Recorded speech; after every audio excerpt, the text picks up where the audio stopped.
Samuel Vergès est docteur en physiologie. Son expertise est centrée sur les facteurs limitant la performance à l'exercice chez le malade et chez le sujet sain, sur les réponses à l'hypoxie, ainsi que sur l'utilisation de l'entraînement à l'effort comme intervention thérapeutique. Samuel est aussi un ancien biathlète de haut niveau. Cet amoureux des montagnes pratique aujourd'hui le ski de fond et le trail notamment sur des longues distances. Il sera l'un de nos experts en physiologie, pour l'instant outdoor. Salut Samuel, comment vas-tu ? Ça va, bonjour François, merci de m'accueillir. Eh ben avec grand plaisir. Alors on est là aujourd'hui pour parler d'un sujet d'actualité qui est le sport santé. C'est quelque chose que les instances gouvernementales aiment beaucoup en ce moment. C'est un thème qui est un petit peu à la mode. Et c'est vrai que le trail et même les sports outdoor d'endurance, et plus on pousse la machine et plus on passe pour un fou auprès des gens qui ne pratiquent pas ces sports-là. Est-ce que on peut dire que le trail notamment est bon pour la santé ? Oui, donc c'est vrai que c'est une question, comme tu le dis, d'actualité. Peut-être qu'on peut parler déjà de pourquoi un certain nombre de personnes semblent penser que ce n'est pas forcément bon pour la santé, quoi. Par exemple, dans le cas du trail et de l'ultra trail, donc je dirais du kidam qui regarde passer un ultra trailer et qui regarde le profil d'une course, etc.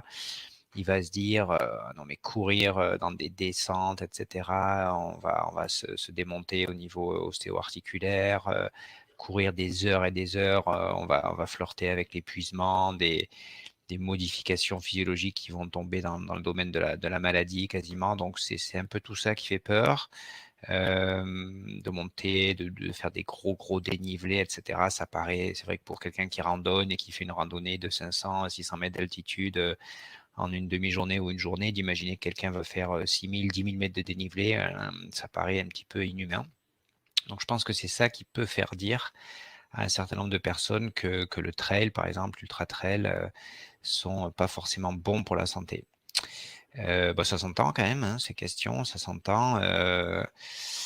Après, une manière de voir les choses, c'est que une autre manière de voir les choses d'abord, c'est que certes en bougeant, je dirais, en faisant un footing, en faisant une rando, éventuellement en poussant un peu plus la machine, on s'expose un peu plus à se tordre une cheville ou à avoir des courbatures ou à se faire un petit dommage musculaire que si on reste dans son canapé, ça c'est sûr.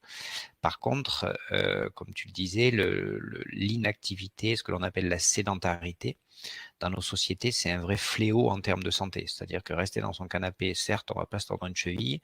Par contre, on va se mettre dans des conditions assez optimales pour, au bout d'un moment, développer un prédiabète, une surcharge pondérale, des déficits cardiovasculaires. Donc, la question, c'est d'abord de l'équilibre, je dirais, entre une activité physique telle qu'elle est, enfin, quelle qu'elle soit, et puis qui va être plutôt bonne pour la santé, qui est même essentielle. L'équilibre de cette activité physique qui sera adaptée pour la santé, et puis ni éviter les deux autres extrémités qui sont pas du tout l'activité physique, où là ça va être délétère pour la santé, et peut-être de fait une activité physique, une pratique sportive exagérée, inadaptée, qui peut avoir des effets délétères sur la santé.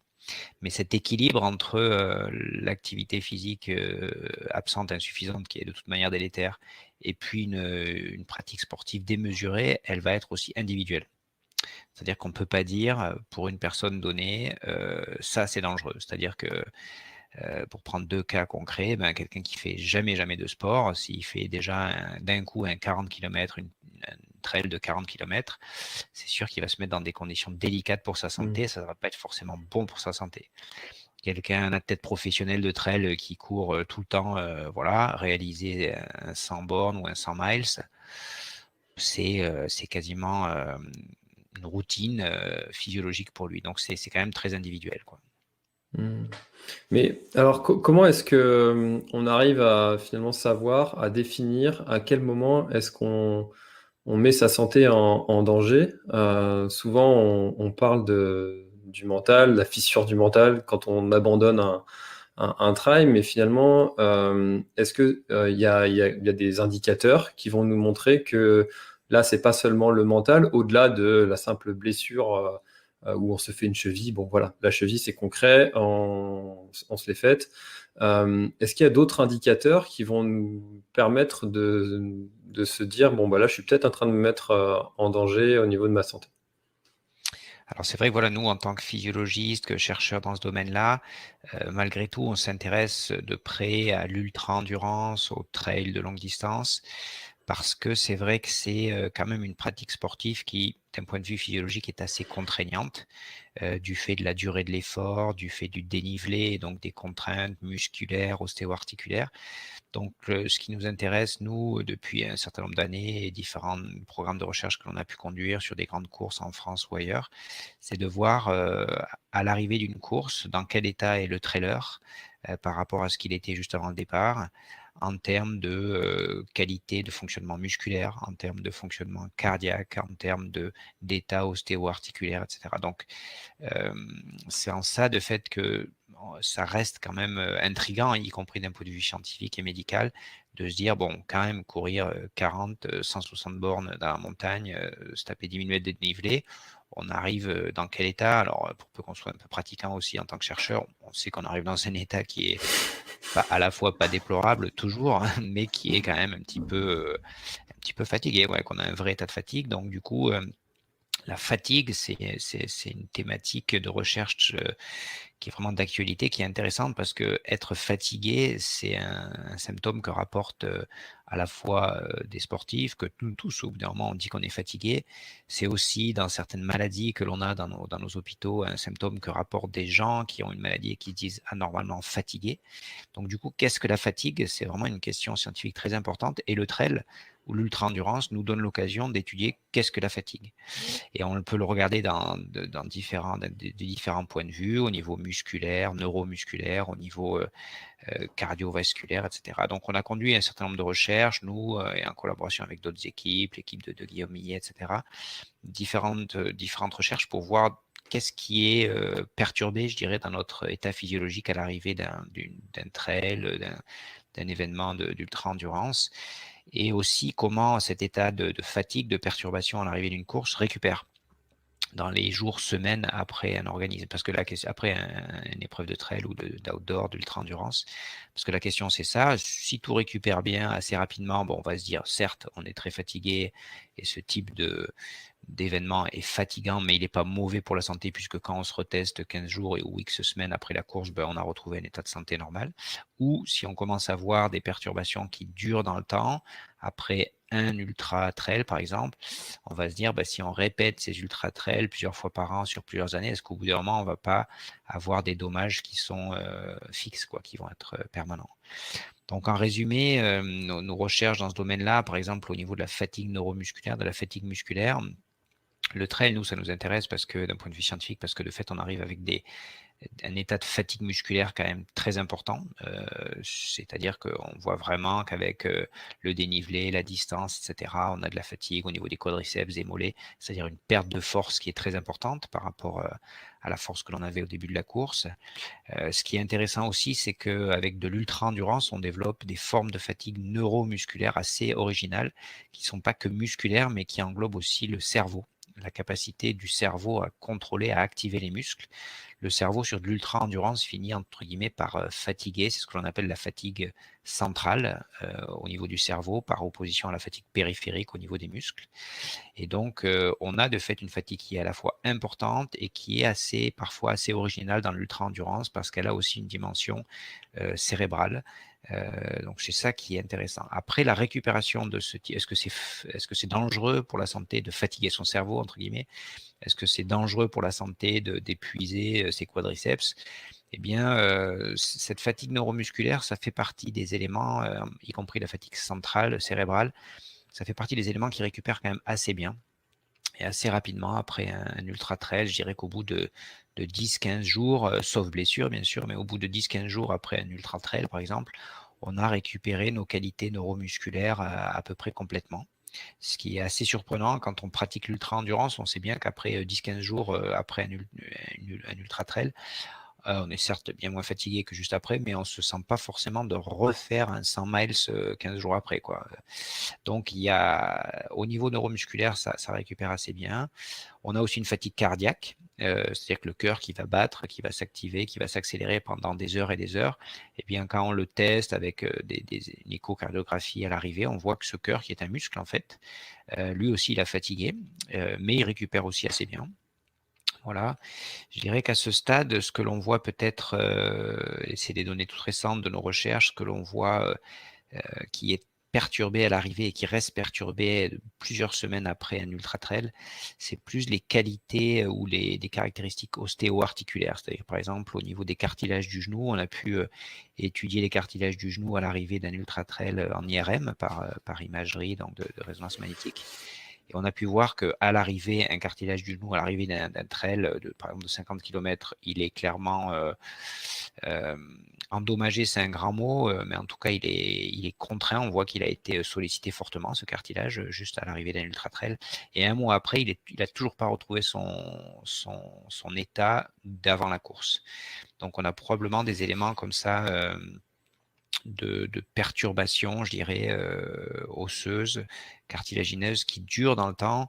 Et donc ça, pour le coup, ça pousse à dire que des événements comme des événements d'ultra-endurance qui sont très sollicitants, il faut quand même pas les enchaîner trop régulièrement, sinon de façon chronique, on va perturber, déséquilibrer l'organisme. Donc c'est là qu'on peut dire que si on a une pratique inadaptée, c'est en fait ça qui est clé, c'est-à-dire si on respecte pas suffisamment de progressivité dans l'effort et les distances que l'on court, par exemple, tout simplement, ou la quantité d'entraînement, si on s'y met trop d'un coup, si on ne respecte pas suffisamment de phases de récupération entre les courses, entre les entraînements, eh bien c'est là qu'on va se mettre relativement en danger d'un point de vue de la santé. Alors, le premier élément, c'est qu'on va être moins performant, hein, donc il n'y a pas de souci, on va vite le voir en termes de performance, ça va être un critère tout de suite qui va se voir. Et puis, si on insiste vraiment exagérément, on va pouvoir perturber l'organisme au point que certaines perturbations vont se fixer, en quelque sorte, vont durer dans le temps. Et là, ça va pas être terrible, c'est sûr. On pourra dire qu'on a une pratique sportive qui est plus bonne pour notre santé. Ouais. Je crois que c'est au-delà de 3 mois quand on a une douleur quelque part où on définit qu'elle devient chronique et du coup c'est qu'elle doit être traitée par un professionnel de santé.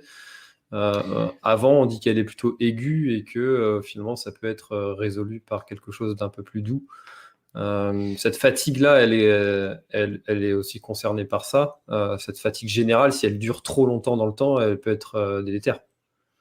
Oui, tout à fait. Si elle est, c'est-à-dire que si on induit un état de fatigue et puis qu'on laisse pas l'organisme, alors fatigue au sens large, si on induit un état de perturbation osseux, musculaire, cardiaque et qu'on remet une dose de travail, de course, d'entraînement, alors que l'organisme n'a pas complètement récupéré, et si on superpose comme ça les phases de perturbation sans laisser l'organisme se rééquilibrer, de fait, on va pouvoir déséquilibrer l'organisme à un point qui ne va plus se rééquilibrer rapidement et spontanément. Et on va tomber, comme tu le dis, dans la chronicité de la pathologie, que ce soit au niveau tendineux, au niveau musculaire ou autre. Donc là, clairement, on aura une pratique sportive qui sera plus bonne pour la santé. Mais ça va pouvoir arriver pour quelqu'un qui se met tout d'un coup à courir 10 km tous les 2 jours alors qu'il n'a aucune activité sportive d'habitude ou qui court mal ou etc. Alors que pour un autre, ça arrivera quand il courra plus de 100 bornes par semaine, quoi. Donc c'est encore une fois très individuel. Donc c'est difficile en fait de dire telle pratique elle est dangereuse pour la santé. Ça dépend vraiment de l'individu, de la progressivité avec laquelle il est arrivé à ce niveau de pratique, de la récupération qui se donne. Euh, donc voilà, il faut vraiment étudier la question assez finement pour établir si une pratique sportive d'un individu donné est bonne pour sa santé, ou en tout cas sans effet délétère, ou est-ce que là, il est clairement dans la face sombre, je dirais, de ce qu'il est capable de tolérer. Hmm. Est-ce qu'on peut dire que celui qui débute l'activité physique va plutôt être sujet à des blessures physiques, typiquement des tendinites, des choses comme ça, s'il a une activité trop intense, alors que celui qui va être plus expérimenté et qui va s'entraîner tous les jours, tous les jours, tous les jours, va plutôt être sujet aux pathologies de type surentraînement avec une grosse fatigue et limite un burn-out du sportif. Ouais, je ne sais pas si on peut segmenter autant que ça. C'est sûr que lorsque l'on va se mettre d'un coup à de l'activité physique, on le voit autour de nous, hein, il suffit de regarder dans le domaine du trail, ce qui pousse aussi des fois certaines personnes à dire que le trail ou l'ultra-endurance n'est pas bonne pour la santé, c'est que de fait, on voit des gens qui ont des problèmes de santé même mineurs, mais en tout cas qui sont tout le temps chez leur kiné ou chez leur médecin. Donc on voit bien qu'il y a certaines pratiques qui ne sont pas bonnes pour la santé de la personne en question. Mais de là à se dire, ben, tous ceux qui avaient peu de pratiques ou pas du tout de pratiques sportives, qui s'y sont mis d'un coup, ça a été plus des problèmes tendineux, etc. Alors que ceux qui pratiquent depuis longtemps, c'est plus des problèmes de surentraînement. On voit quand même aussi des problèmes de tendinite, etc. chez des pratiquants anciens. Et puis, on peut avoir des états équivalents à un surentraînement chez quelqu'un qui ne faisait pas du tout d'activité sportive, et puis tout d'un coup qui se met à courir 10 km tous les jours. Il va accumuler de la fatigue au point qu'elle est chronique et tomber dans une sorte de surentraînement. Donc, je pense que c'est difficile de segmenter comme ça. Ce qui est sûr, c'est que même si tu vois depuis que je parle, j'ai tendance à plutôt suggérer qu'on peut avoir une pratique du trail même intense en étant en bonne santé, et je le pense. Mais quand même, on peut aussi constater dans le milieu, et on en fait partie, on connaît un certain nombre de personnes, que il y a aussi beaucoup de gens qui se lancent dans l'ultra-endurance, enfin, qui arrivent à faire de l'ultra-endurance, y compris progressivement, et puis qui arrivent y compris à faire des bons résultats, à terminer des ultra-trails, etc. sans problème. Mais par contre, des coureurs qui durent dans l'ultra-endurance plusieurs années sans avoir trop de problèmes de santé, il y en a quand même beaucoup moins. Et s'il y en a beaucoup moins qui durent, c'est il y a un petit peu de casse en route, et que donc quand même on peut suggérer que l'ultra-endurance, c'est quand même très sollicitant, et que il y a des pièges. Il y a pas mal de pièges, même quand on en fait depuis plusieurs années.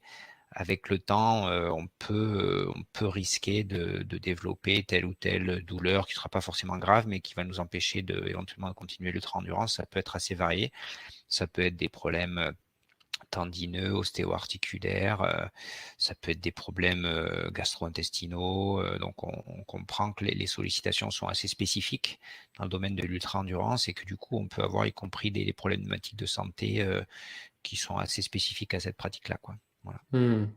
Pourtant, dans la moyenne d'âge des pratiquants d'ultra-endurance, on retrouve un public qui a quoi, entre 40 et 50 ans plutôt?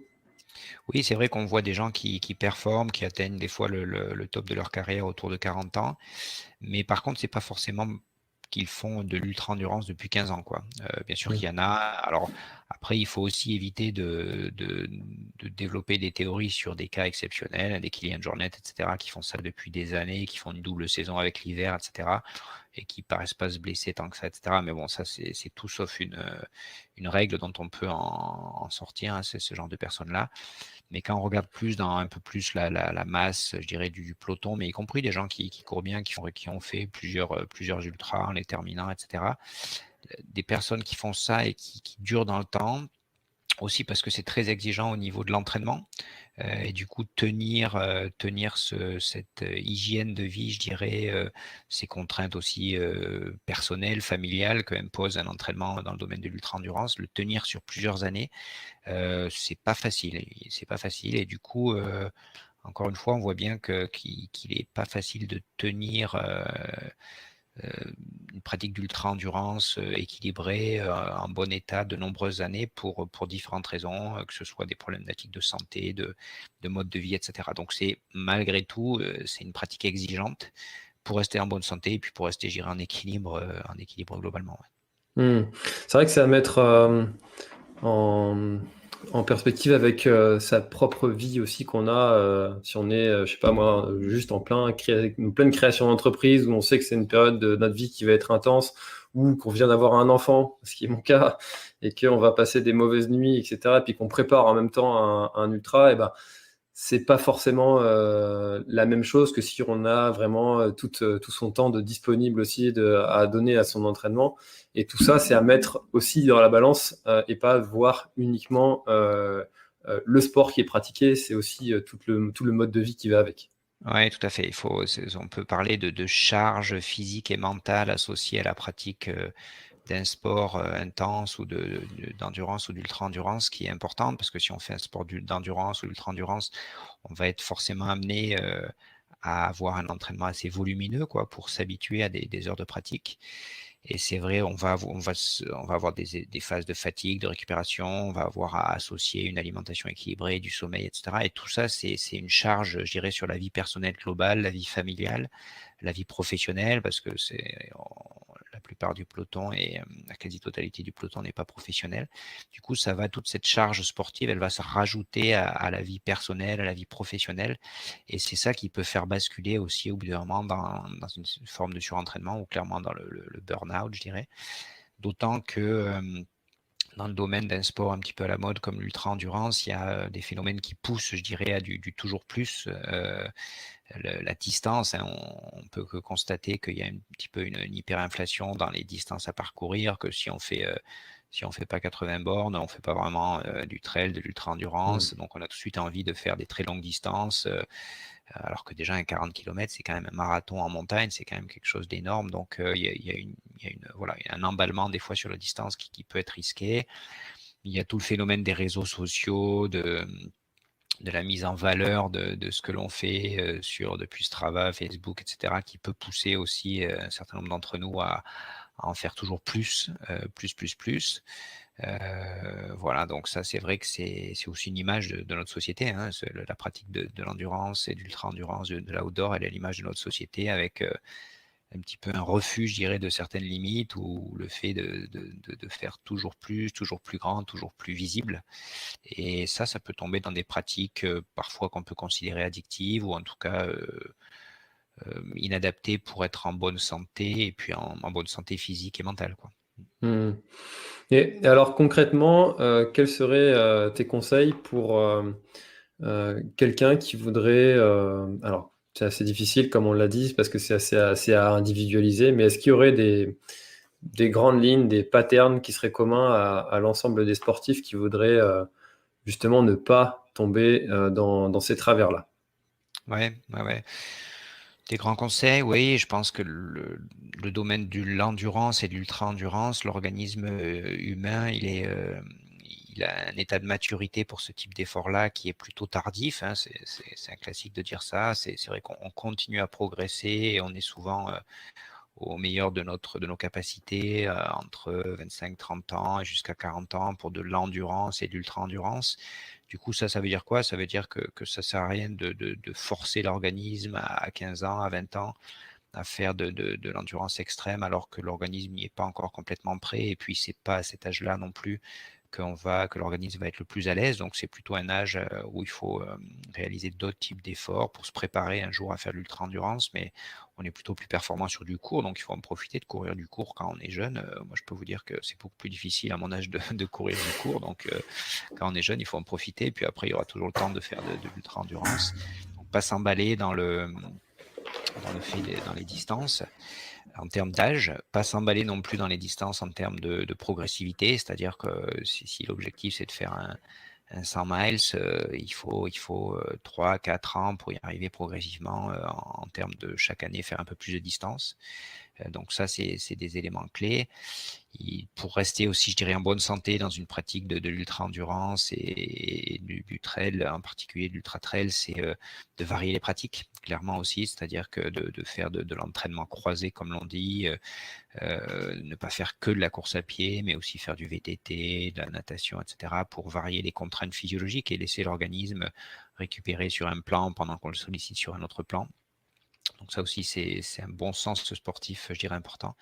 Et puis avoir des marqueurs personnels de charge physique et mentale, c'est-à-dire de pouvoir être attentif au fait de sentir que là, l'entraînement, on n'arrive plus à l'encaisser, entre guillemets, c'est-à-dire qu'on ne récupère plus suffisamment et donc on accumule de la fatigue et là, ça ne sert plus à rien.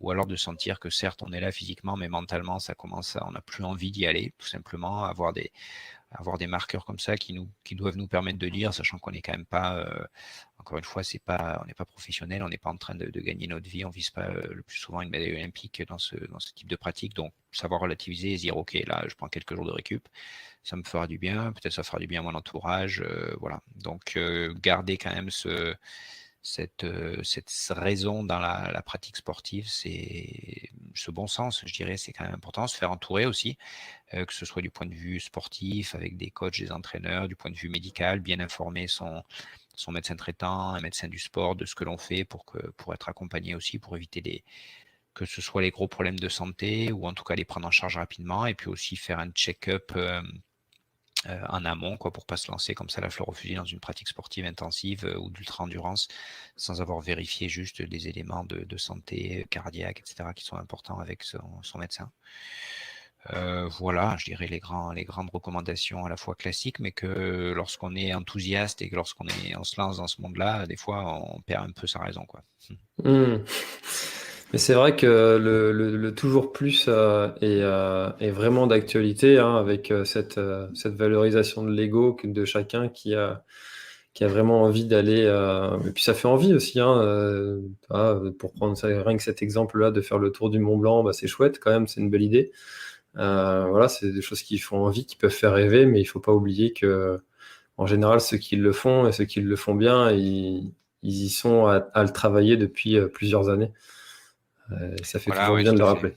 fait. Ouais, tout à fait. C'est progressif et que faire un 42 avec un bon rythme, en maîtrisant bien son effort et tout, c'est aussi, ça doit être aussi gratifiant et donner autant de plaisir que faire un 160 en marchant à 2 à l'heure ou en étant complètement HS hors service à l'arrivée, quoi. Donc, au bout d'un moment, c'est vrai qu'il faut aussi valoriser la qualité de ce qu'on fait, quoi. Bien sûr. Et ben, merci beaucoup, Samuel. Est-ce que tu aurais d'autres choses à ajouter pour ce sujet qui est de est-ce que le trail est finalement bon pour la santé? Pour revenir à ce que je disais au début, quand même, pour le grand public, je dirais qu'on prend quand même beaucoup moins de risques en termes de santé en faisant un footing ou un trail, même si bien sûr on peut se tordre la cheville, etc. Mais on prend beaucoup moins de risques en santé en faisant ça qu'en restant dans son canapé avec éventuellement une bière, une pizza, une cigarette à la main, où là on prend vraiment de gros risques en santé en faisant ça. Donc c'est tout à relativiser. Tout à fait. En plus, c'est souvent ce genre de personnes qui nous disent que ce qu'on fait n'est pas bon pour la santé. Tout à fait. Eh ben, merci beaucoup, Samuel, et à bientôt. À bientôt, merci. Cet épisode est maintenant terminé. Merci de l'avoir écouté jusqu'au bout. Et si vous êtes encore là, c'est sûrement qu'il vous a plu. Alors n'hésitez pas à le faire savoir autour de vous. C'est la meilleure façon de faire connaître le podcast L'Instinct Outdoor. Parlez-en, partagez les épisodes. Merci beaucoup pour votre fidélité et à très bientôt dans un prochain épisode.